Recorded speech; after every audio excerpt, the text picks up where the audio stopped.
Labolebu Chief Medical Advisor Dr. Tunrabu. Within the last 48 hours, the Minister of Health has now put and started more than 20 fever clinics all around the country. I'll read out the names and they will be posted on the website. In Lotoka area, it's in Punjas Health Center, Kamkamida Health Center, St. Thomas High School, VCSA Health Center. In Ba, they're in Mission Hospital, they've got a tent outside.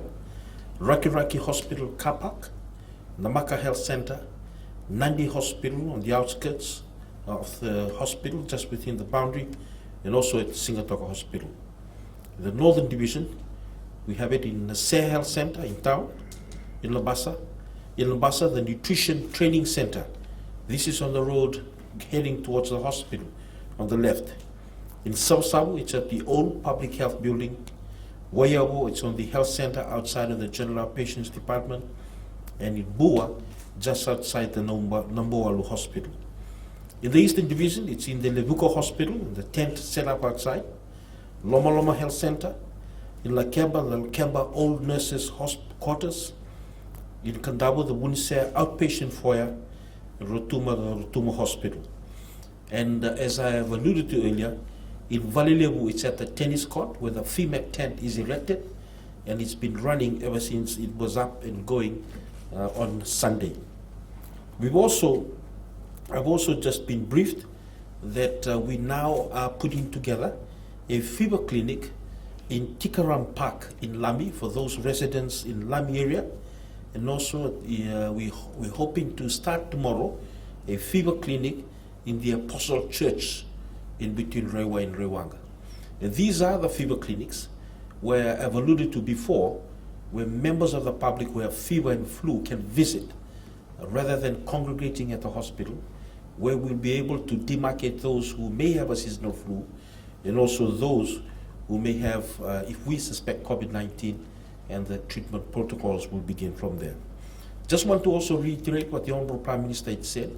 This is the time to show leadership and responsibility, especially around isolation for those who have been asked to self-isolate or self-quarantine themselves. We've asked the support of the police to be able to support us. But again, as I keep on saying, we are a wise nation, we are a brilliant nation, and we should be able to show responsibility in being able to make sure that we do it on our own. And as Dr. Tsemese has said, to break that time of self-isolation and self-quarantine is to put yourselves at risk, but more importantly, put your loved ones at risk. If there's any questions from members of the media, I'll be happy to take on behalf of the Minister of Health. Minister, Edwin from FBC News. Just going back to the fifth patient that's been confirmed. We know that contact tracing has been done for the immediate family and they've been isolated, but there has been a certain time period between which the fifth patient would have been out in the public, walking around, meeting other members of the public. And the same would go for patient one, in fact, if we are now finding out that symptoms were displayed earlier than initially indicated. So what is the team doing in that regard? For this new patient, she was a contact, as we all know, Edwin. But certainly, as soon as we had results that the first patient was positive, she was contacted, she was advised, and she and her whole family were in self-isolation. So there wasn't, as if to say, in terms of breaching that. No, we are quite happy with the discussions that we've had with her and the family. She's been relatively responsible from that component. I guess one of the things that we just need to understand is that she was in a Zumba class with the index patient, and as the Honorable Prime Minister has said in his statement, they shared a hug. They were in close proximity and they shared a hug. So it brings home to us how the ability of this virus can propagate or spread just by sharing a hug and being in close proximity. So I think it's important for us to understand that what we've been hearing has been happening in other countries in terms of the spread of the virus. That's actually showing it also here in Fiji. And we have to be able to take the lessons from the other countries in terms of social distancing and bring it and make sure that we learn from that so that we can prevent it from spreading in Fiji. So you have just announced 20 or so fever clinics which are in operation. How does this stress the current health system, and how are you managing this? Thanks.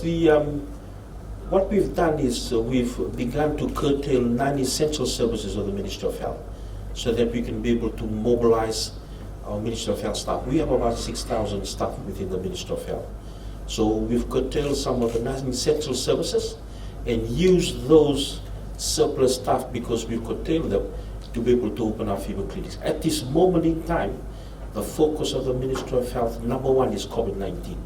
So we understand we still have to do our normative function, but we need to focus on COVID-19. So that's why we've been able to open the fever clinics, as I've said. And I guess going back to what we discussed yesterday, at the moment we are not stretched. And we need the help of the nation so that we won't be stretched. What is happening in first world countries must not happen here. We must not choose, this nation must not reach a time when we begin to choose who gets a ventilator or not. I hear some countries are now saying 60 you don't get a ventilator. Some countries are saying 65. We cannot have that situation in Fiji. And it's not the responsibility of the Ministry of Health. Getting 1 million ventilators will not solve the problem. What will solve the problem is responsibility and leadership. And we must do that. Minister Nasib from the Fiji Times. How are you monitoring social distancing within the fever clinics and the health centers around the country? One part of it is obviously the responsibility of us. We as a Minister of Health and with the support of the police cannot be monitoring every mass gathering, cannot be monitoring for example, every health center. We will try as much as possible. We're working with our securities that we have outsourced to ask them to be able to help in terms of making sure that we spread those who come to our facilities. We try as much as possible within our facilities to actually practice that, so that we are actually showing what social distancing is. And the fact that we're able to actually have fever clinics makes sure that we spread the patients that actually come into the health centers. Because now we have the ability for patients with flu to go to fever clinics, and the health centers will then have the other cohort of patients. So instead of them all being cramped up in the health center, it's now spread out a little bit more. We know that this is things that we need to keep on working on. Certainly there are those who come and may not understand what social distancing is, but I think the essence of what I want to say today is we all have a responsibility. Even those standing in line at an ATM, they need to understand they need to social distance. We don't have enough health inspectors walking around to ask us to social distance. That's why I keep on talking about leadership and responsibility. Minister, can you tell us what is the medical protocol like for doctors or all medical personnel who are looking after our patients and the close contacts? Can you describe, do they go home? How do you make sure that they also don't spread the virus? It's a concern from the public. You must have heard instances where we've had medical personnel that have quarantined. They've been asked to be quarantined because somebody turned up and it was a suspect and it was thought all of a sudden, and we had to test them, and then we had to find out. And when they became negative, then our staff were able then to go back home. But for those that we know that are positive, and those that we know that we suspect, we know from the time that they turn up that we suspect, all protocol that they've learned and trained comes into play. So they use protective personal equipment. They use mannerisms of hygiene, so as to make sure that whatever needs to be done has to be done within a short period of time. They talk about 5 minutes, so 5 minutes, make sure that, for example, taking a temperature, it's done within 5 minutes and out again. And also, we have people that actually look and audit whatever process is being done. And that person, if they think that there was a breach, we then ask that medical personnel to then isolate themselves. So apart from actually practicing what we've been talking about, what they've been training about, we also have a mechanism of actually somebody actually witnessing and looking at what's done to ensure that it's done properly. And if it's not, then we need to also then isolate the health professionals until we are sure that that person may be negative, and then we can clear them. Okay, Minister, have you spoken to the Minister for Infrastructure since people are continuing to face frequent water cuts? Yeah, we've had that discussion. Certainly, that has its own pathway to be able to sort it out. I think the Ministry of Infrastructure will be able to give you some, or the Ministry and also Water Authority can be able to give you details around that. But certainly, as I said yesterday, we have an agreement in place that in times of challenges for water, that our facilities needs are met, so that we can carry on with the big business of saving lives and looking after people who are sick. Minister, the reality on the ground is that people are not practicing social distancing. You will see people, as few as they are, walking next to each other, standing in groups. The government's message is clear. People need to start practicing this, and we don't have the luxury of time on our side.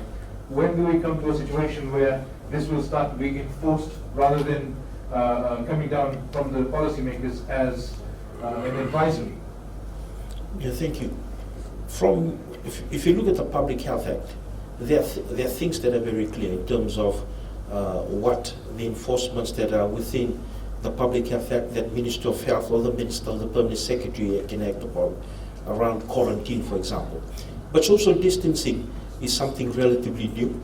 But again, as I say, we know and understand that this is a cause of propagation of the virus. Certainly, we would like to look at ways in which we will be able to be more stringent in the ways that we can deal with it. But at this moment in time, as I say, we need to be able to create that message and send it all around the country. We need to go back and actually talk to those that we have influence over, so that they understand this is the only way to protect us. And I think the community transmission of this case is something that helps us to understand how social distancing is so important. They shared a Zumba class. They may have contacted one another when they had a hug. These are the mechanisms by this spread. We have read it before, and now it's happened in Fiji. And we just need to be aware and keep our distance. Sir, the NGO Coalition for Human Rights has expressed concerns about the recent dissemination of information about 82 passengers, claiming that they've been exposed to online bullying and vilification. Can I just get your comments on it? No one is allowed to bully anyone online. No one is allowed to bully anyone online. Let me make that very clear. No one is allowed to discriminate anyone online. No one is allowed to bully anyone online. No one is allowed to vilify anyone online. We must understand that. Now we have only 8 people from the 82. What we were trying in 5 days happened within 48 hours. But I must make one thing very clear today. It is unacceptable to vilify, demean anyone online. It's unacceptable. So, with social distancing, it becomes every individual's responsibility. Now, public transport, buses, some people do not have any other means of transport, and buses come in the morning fully packed. How do we control that situation? For the moment, the assessments have been done by the incident management team. And we understand at this moment that because buses, within a period of time, they'll be able to have patients come off. And the fact that there are some people now wearing masks, there are some people understanding what social distancing is. At the moment, that is acceptable outside of the Lautoka containment area. And for that, we've been in acceptance. Minister, I note what you said about the water supply issue, that there have been talks. It's more of a hygiene issue now, and the concern coming from people in affected areas is they want to be hygienic, they want to carry out safe practices, but they can't because they don't have water. That should be a concern to you as health minister as well. Yeah, I'm concerned, Edwin. Certainly those discussions have happened. We also have Water Authority being able to tell us that they're working around sorting out the issues around that. And we hope that once they've sorted that, that this is things of the past, that we may not be able to discuss this anymore. We are as concerned as you are, maybe more than you, Edwin, because certainly we're not looking at only personal hygiene, but also our facilities. Our staff need to come to work. And we made it very clear in our discussions with Water Authority. We are hoping that whatever measures are now put in place will be actually long-term in terms of making sure that we are getting traction moving forward around water. Thank you. Sir, does the ministry have plans to use some projects at Extension Street as an isolation facility? No. No, thank you.